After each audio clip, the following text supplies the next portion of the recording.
Component of emotions. First of all, subjective feeling, second, emotional expression, third, psychological changes, and fourth, conscious experience. यानी emotion या संवेग के कुछ घटक होते हैं। जैसे सबसे पहले हम बात करें तो सब्जेक्टिव फीलिंग यानी कि व्यक्तिपरक जो भावनाएं होती वो, इमोशनल एक्सप्रेशन या भावनात्मक जो चीज़ें होती हैं वो, थर्ड साइकोलॉजिकल, साइकोलॉजिकल मतलब हमारे जो मनोवैज्ञानिक बदलाव होते हैं वो, और कॉन्शियस एक्सपीरियंस यानी सचेत जो अनुभव होते हैं वो। First component of emotion is subjective feeling. Subjective feeling are what you believe, what you are feeling. It is conscious and intellectual perception of a situation that feelings are experienced before expression. व्यक्तिपरक भावनाएं वे होती हैं जो आप महसूस करते हैं या जिसके बारे में आप बिलीव करते हैं। आपकी जो सचेत अवस्था है या बुद्धिमत्ता है उसकी अनुभूति के द्वारा किसी भी एक सिचुएशन में जो आपको महसूस होता है वे सब्जेक्टिव फीलिंग होती हैं। सब्जेक्टिव फीलिंग जितनी भी होती हैं वो हमारे एक्सप्रेशन से पहले हमारे अंदर आती हैं। Emotional expression or expressive behavior. The behavioral response aspect of the emotional response is the actual expression of emotion. Behavioral response can include a smile, agreements, a laugh, along with many other reactions depend on societal norm and personality. भावनात्मक अभिव्यक्ति यानी आप जो भी चीज़ें महसूस करते हैं उसकी अभिव्यक्ति भावनाओं के द्वारा दिखाना। जैसे कि स्माइल हो गई, अगर आपको खुशी हो रही तो आप स्माइल के द्वारा उसको दिखाएंगे, ठीक है। और बहुत ज़्यादा खुशी हो रही है तो आप बहुत ज़्यादा ज़ोर से हंसेंगे। और ये जो भावनात्मक अभिव्यक्ति है ये डिपेंड करती है कि आप किस तरह के माहौल में बैठे हैं और आपकी पर्सनैलिटी, आपका व्यक्तित्व कैसा है।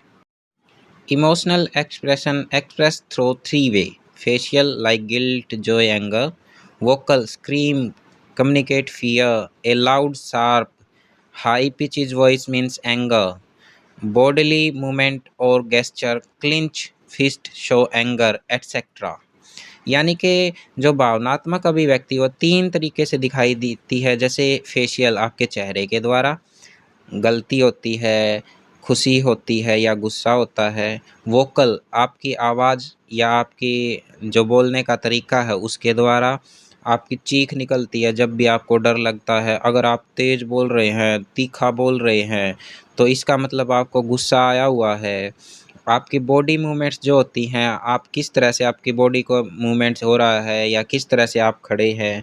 जैसे क्लिंच ऑफ फिस्ट हो गया, यानी कि अगर आप अपनी मुट्ठियों को भींच रहे हैं तेजी से तो इसका मतलब क्या हो गया, एंगर, गुस्सा आ रहा आपको। Third is psychological changes. We all know how it feel to have our heart beat fast with fear. The psychological response is the result of autonomic nervous system reaction to the emotion we're experiencing.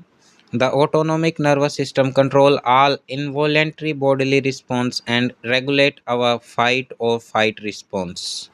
तीसरा जो है वो होता है हमारे अंदर जो मनोवैज्ञानिक बदलाव होते हैं वो। आपको जैसे कि पता है जब भी डर लगता है तो हमारी हार्ट बीट बहुत ज़्यादा तेज़ हो जाती हैं। तो जो हमारा स्वायत्त तंत्रिका तंत्र होता है, यानी कि अपने आप जो काम करता है हमारा तंत्रिका तंत्र, वो हमारे जो है एक्सप्रेशंस को या हमारी भावनाओं को डायरेक्टली हमारे शरीर के ऊपर या हमारे मनोवैज्ञानिक रिस्पॉन्स के ऊपर उनका रिएक्शन आता है। जैसे कि ऑटोमेटिक नर्वस सिस्टम जो होता है वो हमारे इनवॉलेंट्री बॉडी रिस्पॉन्स को रेगुलेट करता है, यानी कि वे कार्य जो अपने आप हमारे शरीर में होते रहते हैं, यानी कि जो अनैच्छिक कार्य होते हैं उनके ऊपर रिस्पॉन्स जो है वो किसका होता है, ऑटोनॉमिक नर्वस सिस्टम का। और यही हमें किसी भी भावना से, डर से, भय से लड़ने की ताकत देता है। conscious experience. An emotion is not a pattern of bodily changes but also an experience. An emotion is the conscious experience that occur when you are aware that you are in particular kind of situation that you have come through your experience to think of as a fearful situation. यानी कि सचेत जो अनुभूति होती है या जो अनुभव होता है वो भी इसका एक घटक है। अगर हम बात करें कि इमोशन जो है डायरेक्टली बॉडली चेंजेस नहीं है, यानी हमारे भावनात्मक या शारीरिक रूप से होने वाले बदलाव ही नहीं है बल्कि एक अनुभव भी है। हमें पता होता है कि हम किस कंडीशन के अंदर हैं, तब जाके हमें ये पता चलता है कि हमें डरना चाहिए। Changes in emotional reactions. Emotional reaction affect the autonomic nervous system the most. The following change occur during emotional state: external changes, internal changes, psychological changes. भावनात्मक प्रतिक्रियाओं में क्या-क्या बदलाव आते हैं? जो हमारी भावनात्मक प्रतिक्रियाएँ होती हैं, ये हमारे स्वायत्त तंत्रिका तंत्र पर बहुत ज़्यादा प्रभाव डालती हैं और इसके अंदर 3 तरह से बदलाव आते हैं। एक्सटर्नल चेंजेज़ यानी कि बाह्य बदलाव, इंटरनल चेंजेज़ यानी कि आंतरिक बदलाव, साइकोलॉजिकल चेंजेज़ यानी कि मनोवैज्ञानिक बदलाव।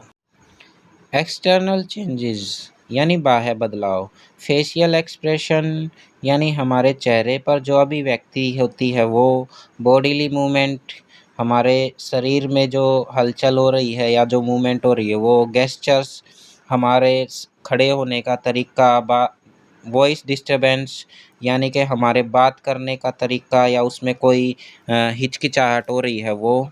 उसके बाद आते हैं internal changes. Internal changes like that increase heart rate यानी हमारे शरीर की जो हार्ट रेट है उसका बढ़ जाना, इंक्रीज ब्लड प्रेशर हमारे ब्लड प्रेशर का जो रक्तचाप है उसका बढ़ जाना, चेंज इन रेस्पिरेशन हमारे श्वसन दर का बदलना, इंक्रीज ब्लड शुगर लेवल हमारे ब्लड शुगर लेवल का बढ़ना, decrease motility of gastro intestinal system और गैस्ट्रो इंटेस्टाइनल सिस्टम जो है उसमें मोटिलिटी जो है वो डिक्रीज हो जाती है।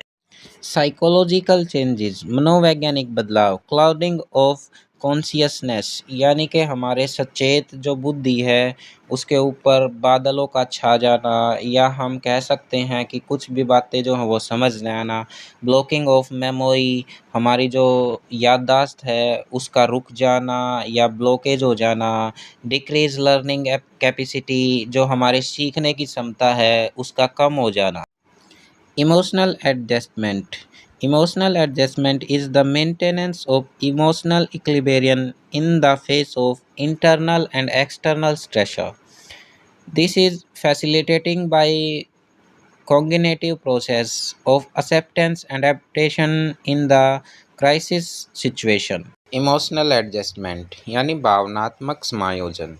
भावनात्मक समायोजन हमारे भावनात्मक संतुलन के द्वारा होता है। जैसे कि अगर हम किसी दोस्त से बात कर रहे हैं तो हमारे अंदर की जो भावनाएं हैं उसके साथ साथ हम अपने दोस्त की भावनाओं को भी ध्यान रखते हैं और उन दोनों को संतुलन करते हुए हम अपने एक्सप्रेशन शो करते हैं।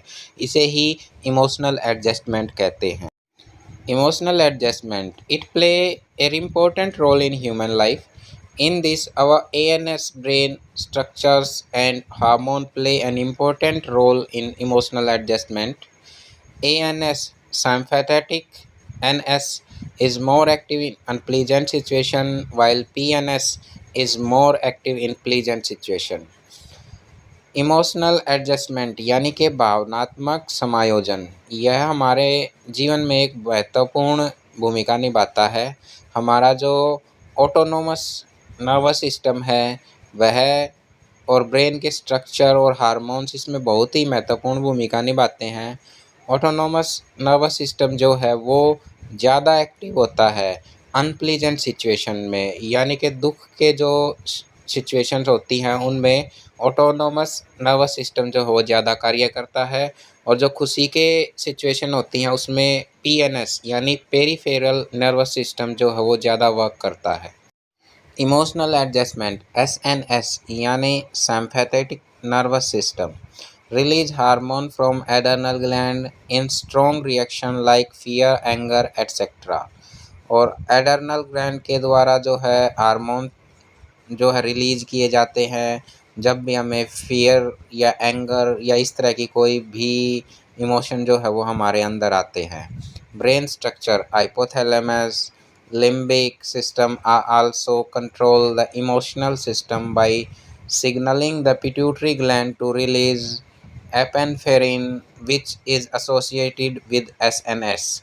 यानी कि ब्रेन स्ट्रक्चर जो है उसमें हाइपोथैलेमस या लिम्बिक जो सिस्टम होता है ये भी हमारे इमोशंस को कंट्रोल करने में हमारी मदद करता है या सिग्नल देता है पिट्यूटरी ग्लैंड को, ताकि जो एसएनएस है यानी सिम्पैथेटिक नर्वस सिस्टम जो है उसके साथ जो एपेनफेरिन जो है वो एसोसिएटेड होता है वो रिलीज हो सके। Emotional adjustment in hormone. Hormone is also regulate the emotion during emotional state. There is increase in hormone level in the urine and blood. Hormone जो हैं वो भी रेगुलेट करते हैं, वो भी हमारी भावनाओं को कंट्रोल करते हैं। जब भी कोई इमोशनल स्टेट होती है तो हार्मोन जो हैं वो इंक्रीज हो जाते हैं, उनका लेवल बढ़ जाता है हमारे ब्लड में और हमारे यूरिन में। Emotions in health and illness. Dr. Schindler say, by controlling our own emotion, we can eliminate half of the nagging illness that plague our daily lives. Our body function well when we are happy. There is an old saying, joy is the best medicine. हमारे जो health है या जो हमारी बीमारियां होती हैं उसमें हमारी भावनाएं किस प्रकार से काम करती हैं। डॉक्टर सिंडलर्स कहते हैं कि अगर हम हमारी भावनाओं को कंट्रोल कर लेते हैं तो हमारे जो बीमारियां होती है उसमें से हाफ को हम एलिमिनेट कर सकते हैं। यानी कि आधी से ज़्यादा बीमारियां जो होती हैं वो हम आसानी से हमारी इमोशंस के द्वारा ठीक कर सकते हैं जो हमारी डेली लाइफ के अंदर होती हैं। और जो हमारे बॉडी फंक्शंस होते हैं वो बहुत ही अच्छी तरह से काम करते हैं जब भी हम खुश होते हैं। एक पुरानी कहावत है, Joy is the best medicine, यानी खुशी जो है या प्रसन्नता जो है वो सबसे अच्छी दवाई होती है। Intense and unpleasant emotion disturb the whole individual. Negative emotion can weaken body's immune system and cause infection. यानी कि जो इंटेंस या बिना खुशी वाले जो इमोशंस होते हैं वो पूरे के पूरे शरीर को जो है वो प्रभावित करते हैं, और जो नकारात्मक भावनाएं जो होती हैं वो हमारे इम्यून सिस्टम को कमज़ोर बनाती हैं, जिसके कारण जो है इन्फेक्शन हो सकता है। Modern medicine show that uncontrolled emotionality play a vital role in the cause of many physical disorders include peptic ulcer, heart diseases, diabetes and tuberculosis are made worse। यानी आज जो हमारी मॉडर्न मेडिसिन्स हैं वो ये बताती हैं कि इमोशनलिटी जो अनकंट्रोल्ड होती है, यानी भावनात्मक रूप से अगर हम अच्छी तरह से कार्य नहीं करते हैं तो बहुत सारी बीमारियां या डिसऑर्डर्स हमें हो सकते हैं, जिनमें जैसे हमारे पेप्टिक अल्सर्स हो गए, हमारी हार्ट डिसीज़, हमारे हृदय के रोग हो गए, डायबिटीज़ होती है या ट्यूबरक्लोसिस या टीबी जो होती है, इनमें से कुछ एक ऐसी बीमारियां हैं। Insomnia, chronic constipation, skin disorder are some of the illness that caused by uncontrolled emotionality। यानी कि अनिद्रा हो गई, कब्ज हो गई या स्किन डिसऑर्डर्स, हमारी जो त्वचा है उसके डिसऑर्डर्स हो गए। ऐसी बहुत सी बीमारियां जो है हमारे अनकंट्रोल्ड, यानी कि हमारे जो इमोशंस हैं अगर वो अनकंट्रोल्ड होंगे तो उनके द्वारा ये हो सकता है।